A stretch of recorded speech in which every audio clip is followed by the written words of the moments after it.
मौजूद तो हूँ मैं इस दुनिया की भीड़ में, अब तलाश मैं अपने वजूद की कर रही हूँ। खुद को बेहतर से बेहतरीन बनाने की एक छोटी सी कोशिश जरूर करनी चाहिए।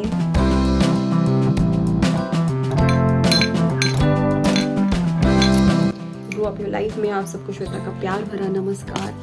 बहुत ही सिंपल तरीके से मैं आपको ये ऑर्गेनाइज़र बताने जा रही हूँ। यदि आप बिगनर्स भी हैं तो इसे बहुत ही आसानी से बना सकते हैं। घर को जितना भी ऑर्गेनाइज कर लिया जाए कम है, और हम अपने घर को तभी ऑर्गेनाइज रख सकते हैं जब हमारे घर के सामानों के पास भी एक प्रॉपर घर हो, यानी कि उनके पास अपना एक प्रॉपर ऑर्गेनाइज़र हो जहां पर हम उन सामानों को व्यवस्थित रख सकें। मेरे घर में बड़ी चीज़ों का तो प्रॉपर प्लेस है, लेकिन जो छोटी चीज़ें होती हैं वो इधर उधर बिखरी रहती हैं। तो आज उन्हीं छोटी चीज़ों के लिए मैं एक ऑर्गेनाइज़र बनाने जा रही हूँ। इसके लिए मैंने इस वेलवेट कपड़े को यूज़ किया है। ये जो कपड़ा है मेरी एक सूट पीस का बचा हुआ कपड़ा है, और इसके कॉम्बिनेशन से मैच करते हुए मैंने इस कॉटन कपड़े को यूज़ किया है।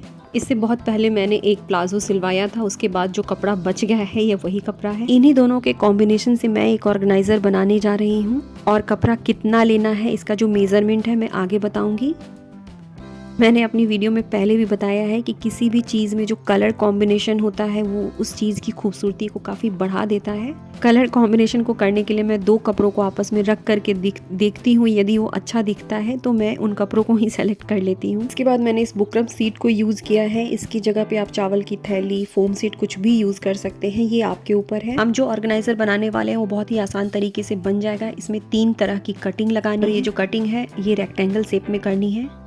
पहली कटिंग की मैंने 23 इंच लंबाई और 9 इंच चौड़ाई रखी है। अब ये दूसरी जो कटिंग है इसकी भी लंबाई मैंने 12 इंच और चौड़ाई 4 इंच रखी है। तीसरे पीस की भी लंबाई 12 और चौड़ाई 7। 12 गुने 7 के 2 पीसेस को हमें कट करने हैं।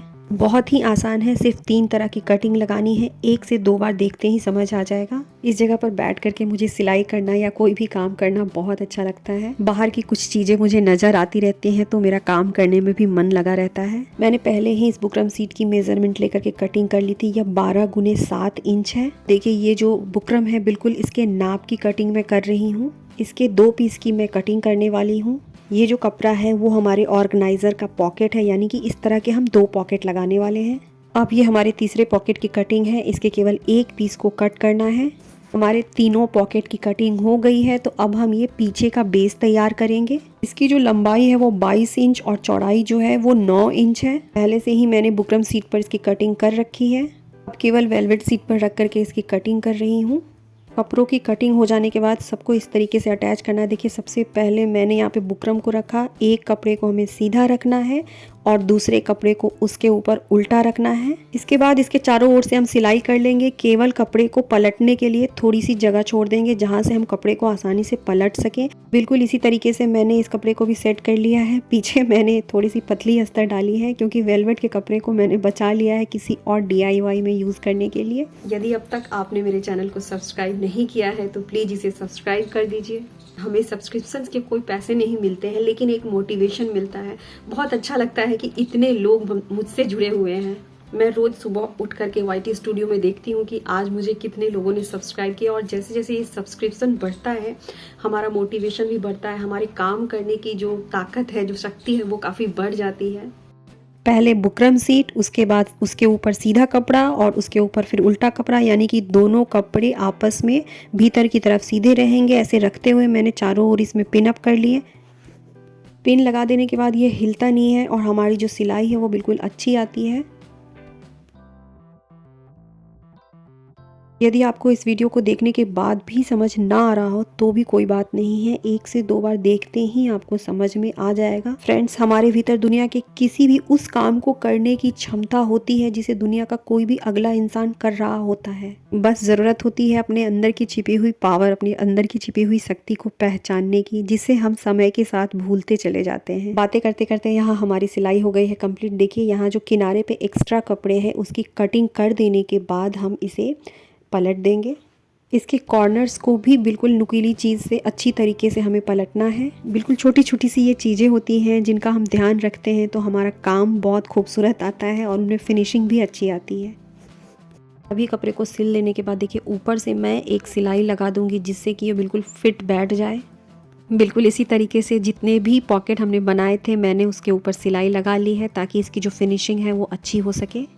से भी मैंने उसी मेथड से तैयार किया, बस किनारे पे थोड़ी सी मैंने पट्टियाँ अटैच कर दी हैं। अब देखिए हम इसमें पॉकेट अटैच करेंगे। पॉकेट को अटैच करने के लिए देखिए दोनों जो बड़े वाले पॉकेट्स हैं चौड़े वाले, उसे मैंने ऊपर नीचे रखा और इसे मैं बीच में, एक जो लंबी पट्टी है उसे मैं बीच में रखूँगी। इस पैटर्न से मैं यहाँ पॉकेट को अटैच करने वाली हूँ। हमने जो पॉकेट तैयार की है उसे इस तरीके से रखते हुए इसके एक किनारे पे पहले पिन अप कर लेंगे, उसके बाद हम दूसरे किनारे को भी मोड़ते हुए दूसरी जगह भी पिन अप कर लेंगे। एक बार मैं क्लियर कर दूँ, देखिए हमारा इतना कपड़ा एक्स्ट्रा है जिसके कारण बीच में हमारा जो है ऑर्गेनाइज़र एक पॉकेट की तरह बन जाएगा। अब यहाँ दोनों किनारों पर पिन लगा देने के बाद हमारा जो एक्स्ट्रा कपड़ा है उसे बगल से दबाते हुए, देखिए इस तरीके से दबाते हुए, ध्यान रखना है कि दोनों का जो साइड है वो बिल्कुल इक्वल दबे। दबाते हुए हमें यहाँ भी नीचे की साइड पिन अप कर लेना है। इसके बाद ये जो पॉकेट है इस तरीके का दिखेगा।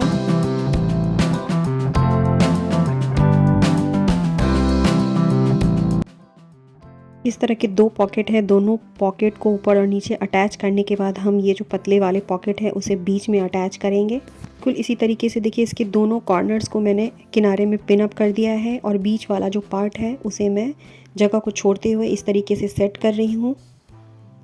इस ऑर्गेनाइज़र को थोड़ा सुंदर दिखाने के लिए मैंने वेलवेट वाले कपड़े से 4 सर्कल की कटिंग कर ली, जिसमें 2 बड़े हैं और 2 छोटे हैं।